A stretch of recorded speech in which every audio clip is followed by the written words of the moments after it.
प्रश्नावली 12.3 में एक वृत्त दिया है, वृत्त का ये केंद्र है और केंद्र है, तो यहाँ पे एक समकोण त्रिभुज बनाया है, समकोण त्रिभुज बनाया है जो जिसमें ये देखिए ये वाली भुजा जो है इसके केंद्र से होकर गई है और समकोण त्रिभुज बनाया है, तो हमें छायांकित भाग का क्षेत्रफल पूछा जा रहा है। देखिए यहाँ पे आधार भी दिया है, लंब भी दिया है, ये आपका कर्ण होगा क्योंकि 90 डिग्री के सामने वाली जो भुजा होती है वो कर्ण ही होती है, आपका कर्ण ही होता है और कर्ण हमें निकालना पड़ेगा पहले। तो कर्ण निकालने के लिए हमें पता है कि ये 7 है, ये 24 है, तो ये 25 ही आने वाला है। तो कर्ण निकालते हैं। कर्ण जो होता है वो छोटे छोटे भुजाओं के वर्गों का योग का वर्गमूल होता है। तो छोटी भुजा मान लीजिए एक लंब है, तो लंब का वर्ग आधार, एक छोटी भुजा आधार है, तो आधार का वर्ग करने के बाद जोड़ देंगे, जोड़ने के बाद इसका वर्गमूल ले लेंगे, तो यही कर्ण होगा। यहाँ पे कर्ण का जो मान है, नाम है, वो QR है, Q से R के बीच की दूरी करड़ी में।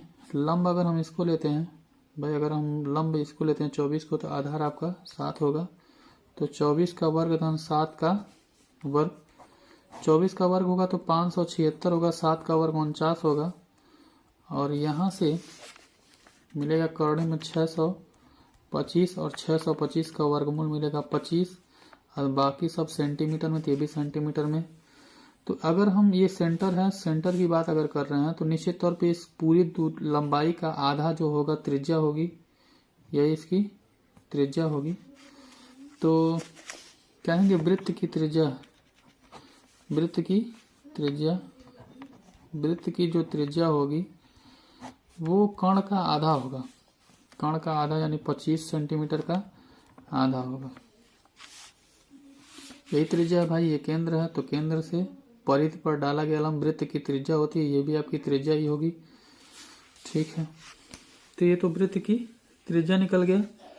और वृत्त की त्रिज्या निकल गया तो हमको छायांकित भाग का क्षेत्रफल चाहिए। तो छायांकित भाग में देखिए ये अर्धवृत्त है, अर्धवृत्त में समकोण त्रिभुज को हटा दिया जाए,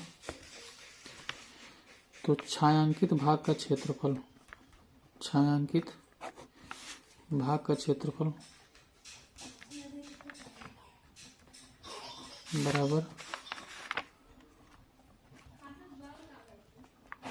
अर्धवृत्त का क्षेत्रफल माइनस समकोण त्रिभुज का क्षेत्रफल, समकोण त्रिभुज का क्षेत्रफल, समकोण त्रिभुज का क्षेत्रफल। तो अर्धवृत्त का क्षेत्रफल क्या होगा भाई, πr² का आधा होगा और माइनस समकोण त्रिभुज का क्षेत्रफल क्या होगा, 1/2 आधार गुणे ऊंचाई होगा, आधार गुणे ऊंचाई।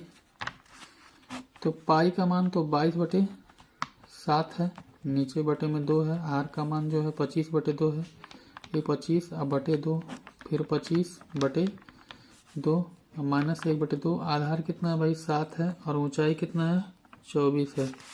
ये देखिए इसको हम अगर आधार मानेंगे तो ये निश्चित तौर पे ऊंचाई ही होगी, दोनों में से कोई भी ले सकते हैं, आधार ऊंचाई में कोई समस्या नहीं है।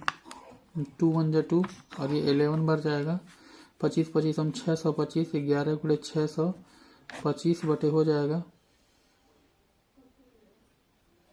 7 दूना 14 दूना 28 माइनस 2 एकम 2, 2 बार हम 24, तो 12 सते 84 हो जाएगा। 11 5 55 के 5 हासिल बना 5, 11 दूना 22, 23 24 25 26 27 के 7 हासिल बना 2, 11 5 55, 11 दूना 22, 22 5 27 और 11 6 के 66 67 68 बटे हो जाएगा 28 माइनस 84, 28 माइनस 84। भाई 11 में 625 में 11 गुणा किया तो 68 75 आया बटे 28 माइनस 84 हो जाएगा 68 75। 28 का हम 84 में गुणा करने वाले हैं, 28 गुणे 84 अब पूरे के बटे हो जाएगा 28।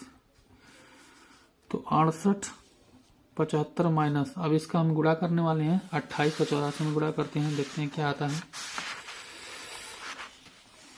तो 28 है 28 और ये 84, ये गुणा करते हैं। 4/32 के 2 हासिल बना 3, 4/32 के 2 हासिल बना 3 और 4 दूना 8 3 11, 8 64 के 4 हासिल बना 6, 8 दूना 16 6 22, ये 2 है, 4 1 5 है, 2 1 3 है, ये हो जाएगा 23 52, 23 52 बटे 28। तो देखिए 5 में 2 जाएगा 3 और 7 में से 5 जाएगा 2, 8 में से 3 जाएगा 5, 6 में 2 जाएगा 4 बटे 28 वर्ग सेंटीमीटर। तो ये देखिए ये भी फाइनल आंसर हो सकता है, क्योंकि 28 से भाग देने में पूरा पूरा कटने वाला है नहीं, तो 45 23 बटे 28 वर्ग सेंटीमीटर आंसर हो सकता है। ठीक है फ्रेंड्स, वेरी इंपॉर्टेंट क्वेश्चन है। ध्यान दीजिएगा, फिगर थोड़ा गलत भी बनाया गया है किताब में, तो आप अंदाजा लगा सकते हैं कि जब ये केंद्र है तो निश्चित तौर पे बीच में ही होगा। किताब में आपका किनारे लगा दिए, यहाँ पे कहीं सेंटर ले लिया है, तो ध्यान रखिएगा सेंटर हमेशा केंद्र में होता है, बीचों बीच में होगा। तो हमने एक समकोण त्रिभुज बनाया है। ये भी देखिए किसी किसी किताब में यहाँ पे जो छायांकित भाग नहीं किया गया है, तो आप जान लीजिए कि ये सब छायांकित भाग है। और अर्धवृत्त में ही सारी कहानी है। अर्धवृत्त तो बिल्कुल सेफ है, इसमें कोई डिस्टर्ब नहीं करना आपको। तो अर्धवृत्त में से समकोण त्रिभुज घटा देंगे तो ये पोर्शन और ये पोर्शन आपका मिल जाएगा। तो ध्यान रखिएगा कि इस प्रकार के क्वेश्चन हम ऐसे ही सॉल्व करेंगे। तो सबसे पहले हम क्या किए हैं भाई, ये आपका ये व्यास निकाल दिए। व्यास निकालने के बाद इसका आधा कर दिया गया है, तो त्रिज्या निकल गया है। और छायांकित भाग का क्षेत्रफल निकालने के लिए हमने पूरे अर्धवृत्त में से इस समकोण त्रिभुज को घटा दिए, तो छायांकित भाग का क्षेत्रफल निकल गया है। ठीक है, तो ध्यान रखिएगा भाई, सभी फिगर वाले क्वेश्चन हम आपको बताना चाह रहे हैं, तो फिगर वाले क्वेश्चन आपको बताएंगे। मिलते हैं नेक्स्ट वीडियो में, तब तक के लिए गुड बाय।